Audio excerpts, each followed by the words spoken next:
V dnešnom videu vám chcem povedať, že nevypláca sa mať taký ten postoj, že ja som Superman. Poviem vám 3 situácie, kedy sa to konkrétne mojim klientom nevyplatilo. Čiže prvá situácia. Klient bol stolár, bavil som sa s ním o zabezpečení, že samozrejme je tam riziko úrazu. Poistenie nakoniec sa rozhodol neriešiť a o nejaké 2 týždne mi volal, či sa to nedá spraviť spätne, pretože si zarezal do ruky. Druhá situácia, klient si platil poistenie, následne ho potom zrušil, povedal si, že ja som mladý, ja to nepotrebujem, chcem dať radšej peniaze do auta a v následujúcom roku bol na operácii s kolenom, plus asi 2 mesiace bol na PN-ke kvôli problémom so žalúdkom. Hej. Potom samozrejme tiež sa pýtal, či sa to dá spraviť spätne, no poistenie sme nové spravili, ale na tieto 2 veci ho už žiadna poisťovňa nepoistí.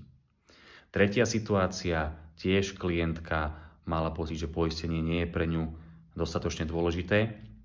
No a momentálne klientka je na PN-ke po ťažkej operácii a už nikdy nebude pracovať, bude invalidná. Prišla o strašne veľké množstvo peňazí. Samozrejme mi volala, či sa to nedá spraviť spätne. Počas PN-ky bohužiaľ nie.